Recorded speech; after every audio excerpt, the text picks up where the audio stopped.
Hi. Do you have kosher wines? Do you have wines? It's Rosh Hashanah. It's the high holy days. Do you have a section where you keep your kosher wine, your Manischewitz and so? Well, we can go better than Manischewitz. Even I'm Jewish. I don't. Well, let's talk. Anyway, my name's Larry Baker. I am a certified level 2 sommelier and senior wine and spirits a specialist at ABC Fine Wines and Spirits in North Miami Beach, Florida. I'm standing behind me in our so-called kosher wine section. There's a couple of things I want to go over with kosher wine. I mean, we've all known this bottle.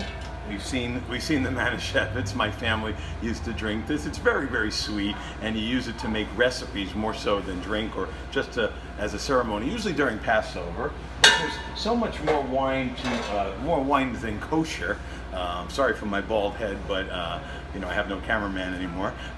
The kosher, it means it's under rabbinical supervision, it's been cleansed, and all the ingredients used are certified kosher. Then there's kosher for Passover. But there's an interesting word that a couple of things or wives' tales I want to dispel. Kosher doesn't mean only Israel. In fact, Manischewitz is made in Canandaigua, New York.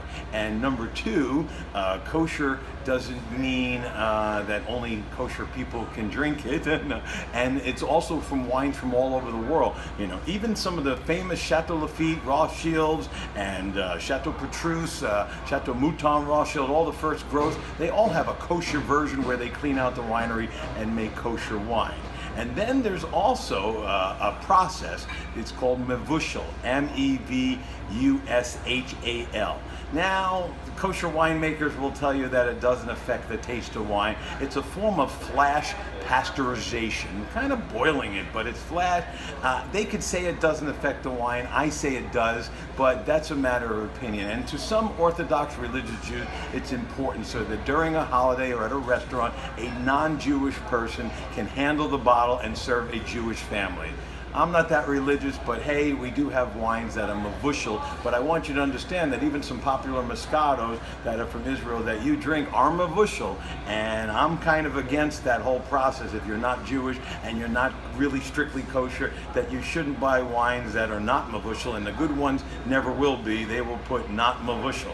And if you want your wine flash pasteurized and you really follow that rule, then we have that as well. I wanted to focus on one specific wine. I'm saying petit. It's right behind me. This is Domaine du Castel. They make a Grand Vin that Robert Parker has called, this is not the Grand Vin, that they call the Chateau Lafite of Israel. Okay, this is the Petit Castel. It's always a red blend, and the blend changes every year. Sometimes they put a little Syrah. It is mevushal, not mevushal, and it is also unfined and unfiltered. So I guess you could say it's a vegan wine as well too, because there's no egg whites used for clarification of fining the wine.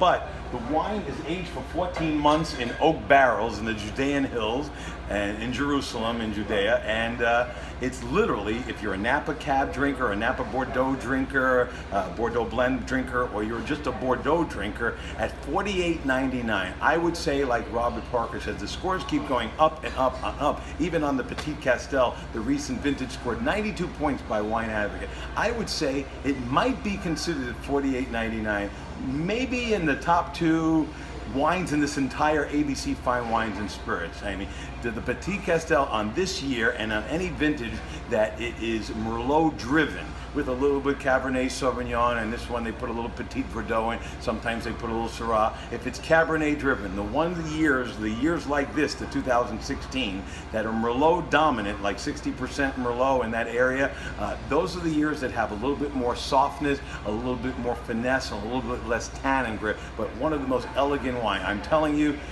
for $48.99, it's Rosh Hashanah, it's the Happy New Year. You want to bring in the New Year or break your fast, or bring it, but don't drink it as a kosher wine. Buy it as a wine, even if you're not Jewish. This is one of the best wine you will ever taste for $48.99. I would put that in the $100 price point if it was from Napa or from Bordeaux, and this is more approachable than any of those, and certainly less sugar than you're going to get out of California. So keep in mind, we've got what we kosher. It's not just from Israel. In fact, a lot of them are from California. A lot of them are from New York, like Manischewitz and upstate New York. So it doesn't mean it's all from Israel. Kosher could be from Chile, Argentina, Israel. Every country that makes wine has a kosher version of it, including the Chateau Lafite. Number two, we know what mevushal is, that flash pasteurization, and if you're very religious, you need that filtering. But some very popular brands of Moscato that non-Jewish people are buying go through that process, and to me, it takes away, it totally manipulates and changes the taste of the wine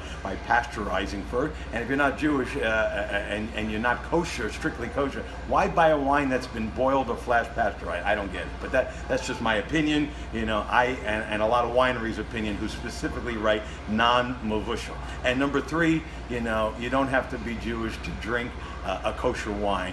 Drink it as a wine, and I'll put the Domaine du Castel. Look it up, the Petit Castel or the Grand Vin, if you can find that somewhere on a restaurant menu. It's going to be $300 a bottle. So remember, as I always say, you can find more information about our kosher wines or any wines or just regular great wines like this on our website at www.abcfws.com, or get in contact with me by following this website, by putting your email address, and you'll get a thank you note with ways to contact me. Remember, wine is not for snobs. It's for everyday people like you and me, even the ones who aren't kosher and the ones that are observing the holy days today, like me.